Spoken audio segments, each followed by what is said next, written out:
El próximo martes, 11 de marzo, se está cumpliendo un nuevo aniversario del nacimiento de Corbata, uno de los futbolistas más grandes que ha tenido la historia del fútbol argentino. Un jugador emblemático de Racing sobre todas las cosas, tuvo un paso por Boca, bueno, también obviamente por la selección argentina. Y para charlar un poco sobre la figura de Corbata, estamos en comunicación telefónica con Alejandro Wall. Él es autor del libro Corbata, el Win, un libro que repasa la vida de Corbata y que recomiendo fervientemente. Tuve la posibilidad de leerlo hace un tiempo y la verdad que es algo extraordinario y espectacular, así que le doy la bienvenida a Alejandro Wall. Ale, ¿cómo estás? Acá Diego Celonca te saluda. Hola Diego, ¿cómo va? ¿Qué tal, Ale? Bueno, gracias por lo que decís del libro. No, por favor, la verdad que es un libro espectacular en todo sentido. Primero para conocer un poco la figura de Corbata, ¿no? Uno por ahí generacionalmente no tuvo la posibilidad de verlo jugar, pero fue creciendo con ese mito, ¿no? De por ahí nuestros padres, nuestros abuelos, que hablaban de Corbata, tal vez cuando aparece un jugador por estos días o un poco más contemporáneo a nosotros, te dicen, no, pero vos no viste jugar a Corbata, o vos no viste lo que era Corbata, y vos tuviste la posibilidad de meterte en la vida de él y conocer un poco de qué se trataba. Si te pido un breve resumen, entiendo que es difícil, pido, pero ¿qué representaba sobre todo Corbata para ese fútbol argentino? Bueno, para empezar, era lo que podíamos denominar, o lo que en ese momento se había construido como la idea de la nuestra, ¿no? Y el win como un gran símbolo del fútbol argentino. Los wines derechos, que eran además los locos, ¿no? Los que jugaban sobre la raya, Corbata, Bernao, Houseman, ¿no? Tipos que bueno, marcaban de alguna manera, y bueno, el Corbata simbolizaba mucho esa historia de un fútbol argentino. Estamos hablando de la década del 50, 60, ya entrado los 60 empieza a oscurecerse más, ¿no? La vida del loco Corbata, pero bueno, marcaba un poco eso. Pero además, me parece que, por lo que contabas, simbolizaba también de algún modo esa vida del futbolista que llega a un punto, vamos a poner a una cumbre, jugar en la selección, debutar en primera, ser campeón con su equipo, incluso, bueno, él tiene su pase a Boca, pero curiosamente no es en su mejor momento. Racing ya quería que se fuera, y después la caída, ¿no? Es un poco esa cuestión, porque Corbata termina, bueno, muriendo en la pobreza. Tiene más que una vida de futbolista, parece una vida de boxeador, ¿no? Está muy simbolizada a veces en los boxeadores, ese tipo, claro, ¿no? El campeón que después se cae desde la cima, y Corbata representaba mucho de eso. Sí. A mí lo que me interesaba era que era un personaje que estaba lleno de anécdotas, se cuentan todavía anécdotas. Yo lo que quería era sacarlo de la anécdota, ¿no? Llevarlo a un lugar en donde se pueda contar su historia y poder conocer de qué se trataba la vida de Corbata. Ale, en esa investigación que vos hiciste sobre la vida de él, bueno, recorriste básicamente su vida, pero también los lugares donde trascendieron su vida y donde pasó su vida. De hecho, viajaste a Colombia, bueno, estuviste en muchos lugares donde Corbata fue pasando justamente sus días. Sí. Y vos recién hablabas de esta vida que parece más la de un boxeador que la de un futbolista, ¿no? ¿Qué te encontraste en ese día a día de Corbata por fuera de lo que era el futbolista? Bueno, para empezar, efectivamente yo estuve en la Patagonia, donde vivió durante la década del 70, a principios de los 70. Estuve en Colombia, donde es ídolo, es muy querido en Independiente de Medellín. Estuvo 2 veces ahí en Colombia. Estuvo fui a su casa, conocí a la gente con la que convivió, descubrí historias que, bueno, están en el libro, y que en ese caso está bueno que esté dentro del contexto, porque es toda parte de su vida personal también. Y hay muchas cosas que a mí me interesaban reconstruir. Por ejemplo, un mito que giraba alrededor de Corbata era que las mujeres lo habían dejado en la calle, ¿no? Como que le habían sacado todas las mujeres, Claro. su primera mujer, su segunda mujer. Y la realidad es que sus mujeres fueron el sostén para tratar de sacarlo de lo que finalmente fue su tumba, que fue el alcohol, ¿no? Murió de cáncer Corbata, pero el alcohol lo destruyó, y las mujeres lo sostuvieron hasta donde pudieron. Pero es mucho, ¿viste? Ese relato de es la mujer es la mujer la que le sacó todo. Sobre Garrincha, que la historia de Garrincha fue bastante inspiradora respecto de querer hacer la historia de Corbata, también estaba esa cuestión, ¿no? Como que lo habían usado. Y bueno, la realidad es que Corbata fue, al contrario, lastimando a la gente que estaba a su alrededor. Eso por un lado. Por otro lado, bueno, estaba esta cuestión del alcoholismo, estaba su analfabetismo como marca. Es muy impresionante eso, porque yo lo que quería saber era cómo había sido el trajinar de Corbata sin saber leer ni escribir, los intentos por intentar escribir. Aprendió a escribir su nombre, eso lo pude determinar con distintos contratos que fui viendo en donde estaba su firma, y efectivamente era su firma, y efectivamente la iba mejorando.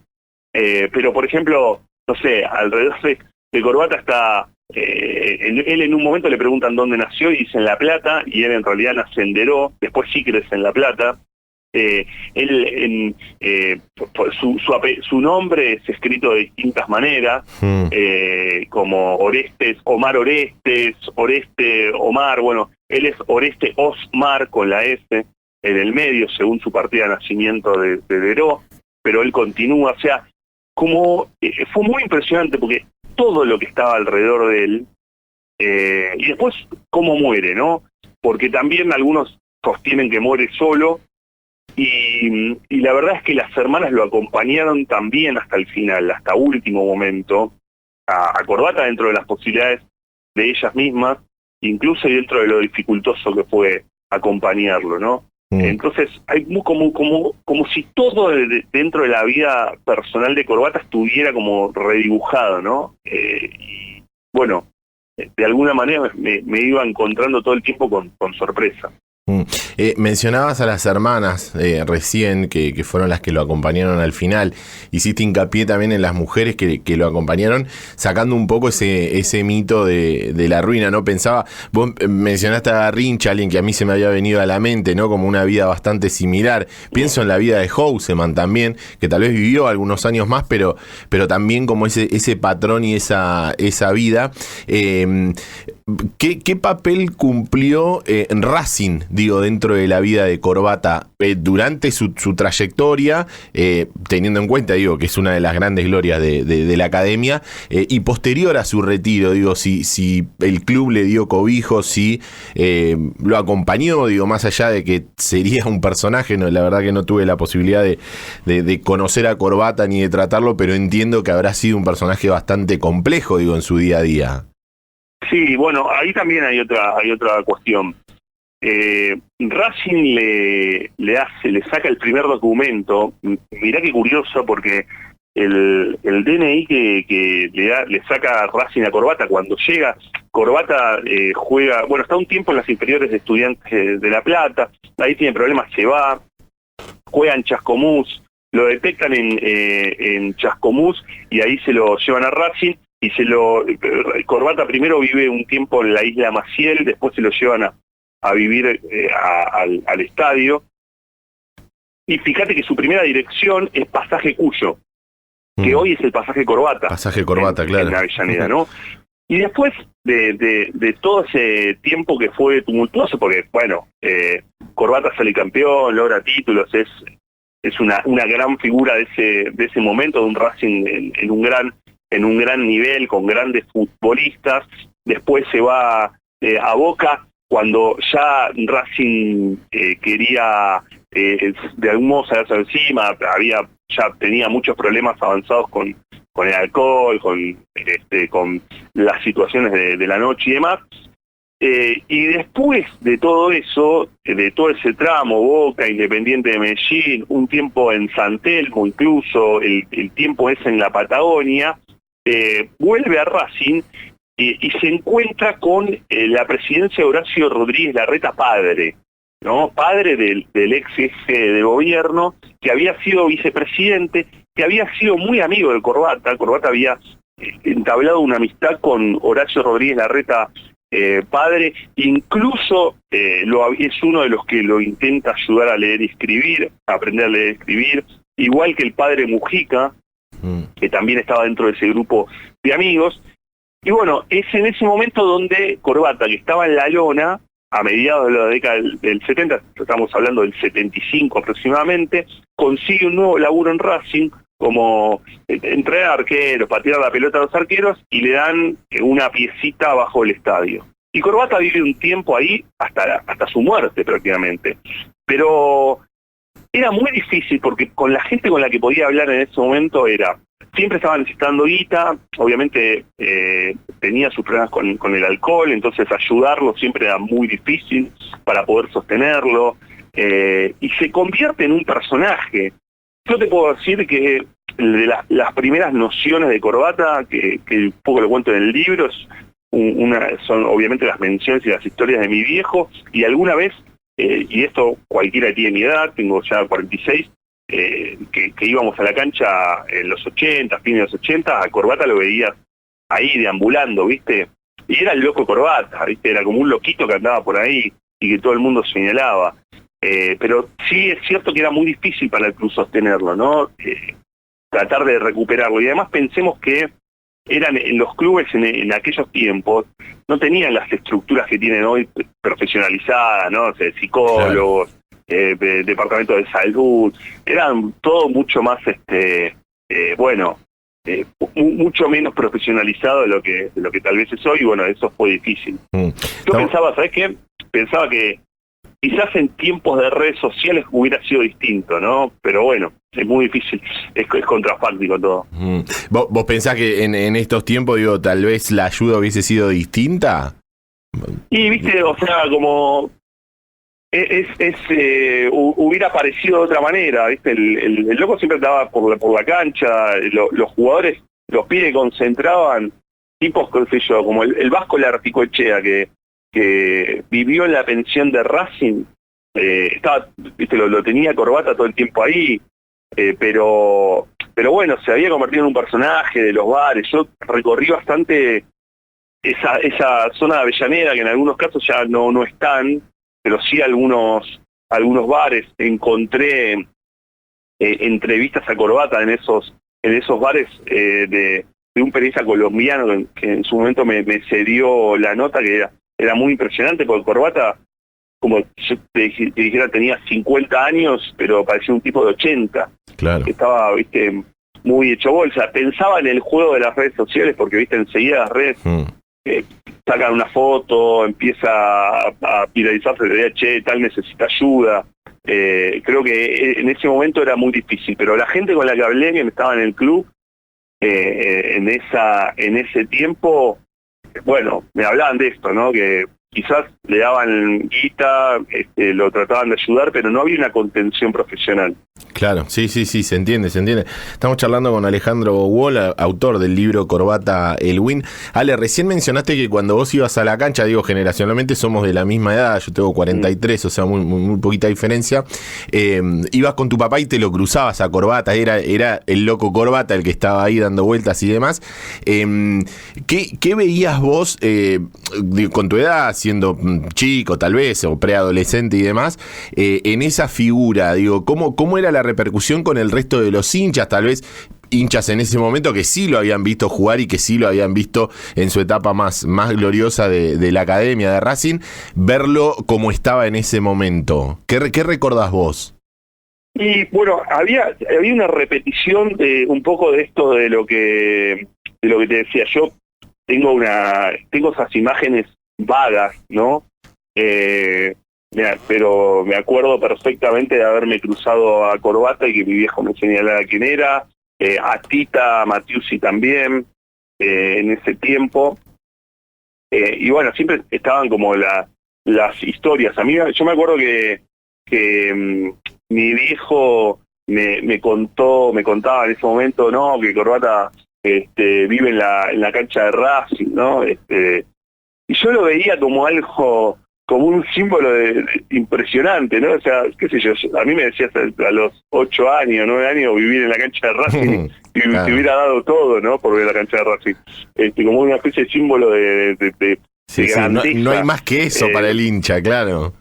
Claro, o sea, qué sé yo, viste, abrir la ventana Quiero y ver el despertarme, césped, claro. me imaginaban otras cosas. Y a medida de eso, que estaban las historias, me contaban todo el tiempo esta cuestión, no, bueno, que Corbata fue un grande y yo acá, pero después le mató el alcohol y la mina le sacaron todo. Era un poco eso, ¿no? El relato permanente. Y eso era lo que más me interesaba en reconstruir, tratar de entender qué había sido eso, ¿no? Y sobre todo, bueno, la cuestión de las mujeres, yo creo que el relato del fútbol es un relato muy tanguero, ¿no? En ese sentido, y tiene el machismo del tango, del tiempo, ¿no? De lo que fue el fútbol, entonces siempre señalaba a las mujeres como la culpable. Y lo mismo yo quería saber, digamos, de qué se trataba su alcoholismo, de qué se trataba su analfabetismo. Era como, viste, era como todo el tiempo había anécdotas que se contaban, pero que no terminaban. Por ejemplo, la más contada sobre Corbata es, vos sabés que un día llegó al vestuario un domingo al mediodía, después de toda una noche de gira, completamente borracho, Tita lo puso abajo de la ducha, salió y la rompió, ¿no? Bueno, yo traté de buscar ese partido. Es muy difícil determinar si eso fue así, ¿viste? Porque la realidad es que se contaron y se cuentan muchas historias que nunca terminan de poder, no comprobarse, sino de verificarse. Hay una historia, por ejemplo, que cuenta que como supuestamente el dueño o el presidente del club de Juberlandia, el Chascomús, lo había cagado con guita, una vuelta vuelve con Racing a jugar en Chascomús, y bueno, termina rompiendo, el tipo tenía una bicicletería y le termina rompiendo la cantidad exacta de bicicleta que era por lo el que valor, representaba la plata del Corbata, que sabía leer y escribir. ¿Cómo claro, iba a hacer la cuenta de la cantidad de bicicletas que necesitaba romperle al dueño para cobrarse la guita que no le había dado? Bueno, esas historias están muchas contadas en el gráfico, en las charlas incluso que él tenía que el propio Corbata tenía con Osvaldo Ardizone, ¿no? Periodista también legendario de la revista, y que luego te van como replicando, viste, en cada aniversario, recuerdo y demás, y ahí quedan. Bueno, en el libro yo intento como de alguna manera reconstruir, poder tratar de acercarme un poco más a la verdad sobre esos asuntos. Ale, ya para ir cerrando y agradeciéndote obviamente este ratito, la tapa del libro es una tapa hermosa, porque se lo ve a Corbata jugando con dos chiquitos, con dos nenes Sí. a la pelota. Entiendo que quisiste contar, digo, con esa tapa cómo era ser el ídolo, ¿no? De multitudes y ser el ídolo de grandes, de chicos y atravesar, digo, una etapa del fútbol argentino. Te lo voy a linkear con algo que vos mencionaste al principio de todo, que es Corbata era uno de los representantes de la famosa La Nuestra. Esa nuestra que fracasó en el Mundial del 58 en Suecia, pero que Corbata salió como indemne de eso, porque fue uno de los pocos que se salvó de las críticas en ese Mundial, ¿es así? Sí, vos sabés que había una marca curiosa de Corbata en ese Mundial, en el 58, donde, bueno, Argentina se va vapuleada después de ese paso, y tiene que ver con que Corbata hace goles en los 3 partidos de la primera fase, y eso es una marca, en cada uno de los 3, es una marca que recién alcanza Messi en 2014, que hace un gol en los 3 primeros partidos, en los partidos de fase de grupos, y efectivamente Corbata sale un poco indemne, más allá de que efectivamente el Mundial 58 representa el golpe, ¿no? O sea, el golpe contra la nuestra, ¿no? Contra la idea de que éramos los mejores del mundo. Pero es un poco así. Y la tapa es la tapa de la revista El Gráfico, precisamente. que nosotros recreamos como si fuera una tapa vintage, y que después fue muy curioso, apareció el hijo de uno de los pibes que está ahí, en la tapa de Corbata, contándome que era su padre, y que era, a su vez, su padre era el hijo del médico del plantel de Racing, ¿no? O sea, el abuelo de la Claro. persona que apareció era el médico del plantel, y por eso los chicos estaban ahí en la cancha con Corbata. Ale, te agradezco muchísimo este ratito con nosotros, siempre es un placer hablar con vos y nada, en este caso recordar a Corbata que el próximo martes 11 de marzo se cumplen 89 años de su nacimiento, y obviamente la recomendación para aquellos que no han leído el libro, Corbata Elwin. Ale, muchísimas gracias. Gracias, Diego, a vos, un placer. Un fuerte abrazo. Charlábamos con Alejandro Wall, periodista y autor del libro Corbata Elwin.